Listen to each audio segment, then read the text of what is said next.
Assalamualaikum warahmatullahi wabarakatuh. Perkenalkan, nama saya Bese Miftah, NIM 22152071 dari Program Studi Pendidikan Pancasila dan Kewarganegaraan. Saya akan menjelaskan beberapa pengertian dan tujuan fungsi dari ilmu alamiah dasar. Baik, saya akan menjelaskan apa sih pengertian dari ilmu alamiah dasar itu. Ilmu alamiah dasar bisa disimpulkan selaku ilmu pengetahuan alam, alami science, yang membahas mengenai gejala-gejala dalam semesta alam hingga terciptalah ide dan konsep. Ilmu alamiah dasar mengkaji konsep-konsep dan prinsip-prinsip dasar yang memiliki sifat fundamental, misalnya seperti biologi, fisika, dan kimia. Adapun tujuan dan fungsi ilmu alamiah dasar. Tujuan mempelajari ilmu alamiah dasar dalam instruksional khusus adalah agar dapat menjelaskan perkembangan naluri kehidupan manusia, dapat menjelaskan alam pikir manusia dalam memenuhi kebutuhan terhadap rahasia ingin tahunya. Dan fungsinya mempelajari ilmu alamiah dasar antara lain adalah memberi wawasan kepada mahasiswa tentang konsep-konsep alam agar dapat peka dan tanggap terhadap masalah-masalah alam yang ada di sekitarnya, serta dapat bertanggung jawab terhadap berbagai masalah alam di dalam masyarakat sebagai agen perubahan. Nah, adapun perkembangan ilmu pengetahuan pada manusia zaman dahulu dan zaman sekarang. Adapun zaman dahulu, berita, informasi, dan ilmu disalurkan dengan sangat lambat. Orang-orang masih begitu sulit mendapatkan informasi, dan biasanya para mahasiswa hanya dapat memperoleh pengetahuan dengan membaca buku dan bertanya pada guru. Dan adapun zaman sekarang, ilmu pengetahuan dan teknologi bukanlah hanya sekedar ilmu pengetahuan pada zaman sekarang.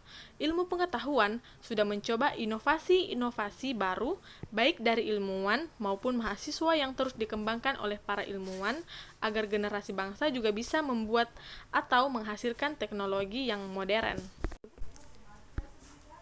Adapun contoh ilmu pengetahuan zaman dulu dan zaman sekarang.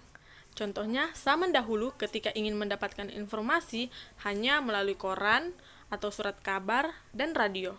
Sedangkan contoh zaman sekarang, untuk mendapatkan berbagai informasi dapat melalui handphone, TV, juga memiliki transportasi bisa melalui mobil, sepeda motor, dan pesawat.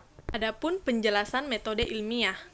Metode ilmiah merupakan suatu prosedur atau cara pemecahan masalah dengan menggunakan langkah-langkah yang telah tersusun secara sistematis. Langkah-langkah tersebut dilaksanakan melalui konsep dasar berpikir ilmiah, yaitu analitis, logis, objektif, konseptual, dan empiris. Metode ilmiah boleh dikatakan merupakan suatu pengejaran terhadap kebenaran yang diatur dalam pertimbangan-pertimbangan logis. Implementasi metode ilmiah, yaitu yang pertama, merumuskan masalah, yang kedua, menyusun kerangka berpikir, yang ketiga, menyusun beberapa hipotesis, yang keempat, menarik sebuah kesimpulan, dan yang kelima, menguji hipotesis. Namun, dengan perkembangan iptek, ada juga dampak positif dan negatif. Yang pertama di bidang pendidikan. Dampak positifnya yang pertama itu, inovasi dunia pendidikan semakin berkembang. Yang kedua, sistem administrasi pendidikan berkembang. Yang ketiga, muncul metode pembelajaran baru. Yang keempat, perpustakaan online atau daring. Yang kelima, berbagi hasil penelitian. Dan adapun dampak negatifnya. Yang pertama, pelanggaran hak kekayaan intelektual. Yang kedua, kecanduan teknologi. Yang ketiga, sarana untuk mencontek.